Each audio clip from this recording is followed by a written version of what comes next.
देश के प्रधानमंत्री नरेंद्र मोदी आज 74 साल के पूरे हुए। देश भर में कई जगह पर उनके जन्मदिन के मौके पर कई कार्यक्रमों का आयोजन किया गया।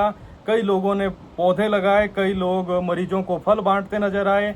बीजेपी की तरफ से भी कार्यक्रमों का आयोजन किया गया। लेकिन पांवटा साहिब के गिरिपार क्षेत्र के एक गांव में जो है अनोखे तरीके से प्रधानमंत्री के जन्मदिन को मनाया गया।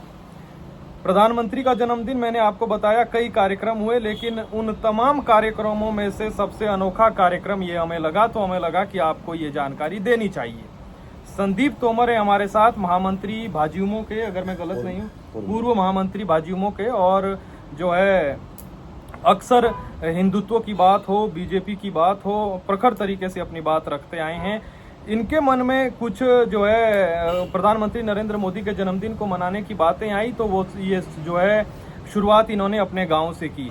अपने गांव में गए तो जो बुजुर्ग लोग हैं, जिन्हें आज की तारीख में ज़्यादातर सम्मानित नहीं किया जाता है, फिर चाहे कार्यक्रम कोई भी हो, तो इन्हें लगा कि 74 साल के प्रधानमंत्री हो गए हैं, क्यों ना 74, 75, 80 साल के जो तमाम बुजुर्ग हैं उनको सम्मानित किया जाए।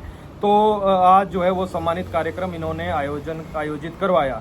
संदीप भाई, स्वागत है आपका। सबसे पहले तो प्रधानमंत्री नरेंद्र मोदी आज 74 साल के हुए, क्या कार्यक्रम था जो आपने आज गांव में आयोजित करवाया? आपको मैं बताना चाहता हूँ कि जो ये आज हमने एक छोटा सा कार्यक्रम किया, लेकिन जो प्रेरणा, जो आशीर्वाद उन लोगों से आज मुझे प्राप्त हुआ है, उसका मैं आपको बता नहीं सकता हूँ वाकई में, क्योंकि बुजुर्ग दुआएं बहुत देते हैं। बुजुर्ग पाँव छूने के लिए मिलता है तो आशीर्वाद देता है, और ऐसा आशीर्वाद देता है जिसको कभी ये मान सम्मान ना मिला हो, उन्हें मिल रहा हो, जहाँ वो 80 साल की, 74 साल की, 75 साल की उम्र ले रहा हो।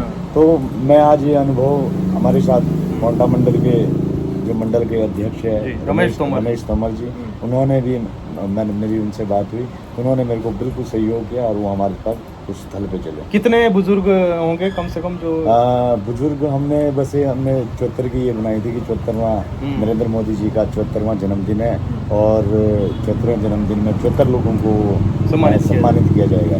लेकिन फिर मन में एक भावना भी थी कि जितना अप्रिशिएट मैं कर सकता हूँ, उस पॉसिबिलिटी हो सकती है, उतना मैं करूं। लेकिन मेरे मन में भाव था कि मैं करूंगा। तो मैं मंडल अध्यक्ष जी को लेके अब गांव पहुंचा। गांव की सभी महिलाओं ने, बुजुर्गों ने बड़ा आशीर्वाद तरीके से वहां बैठे। मैं अपने घर में प्रोग्राम रखा, बैठे। जो मान सम्मान उन लोगों के मन में मेरे लिए या मेरा उनके लिए, या जितने गाँव के लोग वहाँ एकत्रित हुए थे, इससे प्रतीत होता है कि हमारे गाँव गलियों में एक घर जैसा अनुभव प्राप्त हुआ। और अभी जैसा आप ऑफ कैमरा भी कह रहे थे कि जब अपने गांव से आपने शुरुआत किया कि आने वाले समय में ऐसे कार्यक्रम तमाम गांव में किया जाए, बुजुर्गों को सम्मानित करें। मैं तो ये चाहता हूँ, अगर भगवान इतनी मुझे करने की कभी ऐसा संपन्नता दे, मान सम्मान कभी ऐसा देने की कभी बनती है, तो मैं कभी पीछे नहीं रहता। और वो भी खासकर एक ऐसी स्टेज पे जब लोग होते हैं, अगर उनके पास हम जाएं, उनके कुछ अलग विचार होते हैं, अलग भाव होते हैं वाकई में। और कई जो सुविधाएं हैं प्रधानमंत्री बहुत सारी योजनाएं हैं वो बुजुर्ग ले रहे हैं, तो उन्हें लगता है। आज मुझे बताया भी कि जब प्रधानमंत्री जी का जनधन के अकाउंट खोले गए थे, तो उस टाइम जिन लोगों के खाते नहीं थे, आज वो ये बोलते हैं प्रधानमंत्री की 16-17 किस्तें जो किसान सम्मान निधि आई है, तो वो लोग ये महसूस करते हैं। और गांव में भी मैंने देखा है, और जगह भी मैंने देखा है, जिन लोगों को जिनके कभी खाते नहीं थे, तो आज वो बताते हैं कि हमारे खाते में पैसे भी हैं, हम बैंक भी जाते हैं, हम बैंक से पैसे निकालते भी हैं और डालते भी। आज देखो, तो ये वो चीजें हैं जो वाकई में सरकार, चाहे कोई भी हो, जो अच्छे काम है उनको भी दिखाया जाए, जो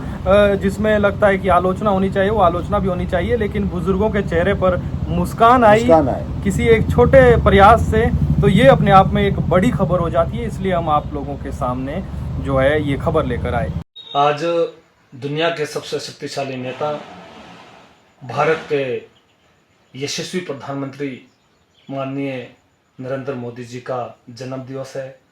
इस उपलक्ष्य पर सेवा पखवाड़े के तहत आज रेणुका में जिला स्तरीय युवा मोर्चा के द्वारा रक्तदान का आयोजन किया गया, और आज पांवटा विधानसभा के भेला गांव में आज हमने ये निर्णय लिया कि जो जितने भी 70 साल से ऊपर बुजुर्ग हैं उसमें 25 महिलाएं और 15 पुरुष थे। उनको भी हमने आज शॉल पहनाकर उनको सम्मानित किया। हमारे युवा मोर्चा के पूर्व में महामंत्री रहे संदीप तोमर जी की ये इच्छा थी कि हमने इनको सम्मानित करना है। आज सेवा पखवाड़े के तहत पूरे देश में हर विधानसभा में कई कार्यक्रम किए जा रहे हैं। हम प्रभु से यही विनती करते हैं, प्रार्थना करते हैं कि ऐसे शख्सियत को प्रभु दीर्घायु दे और देश तरक्की पर आगे बढ़े।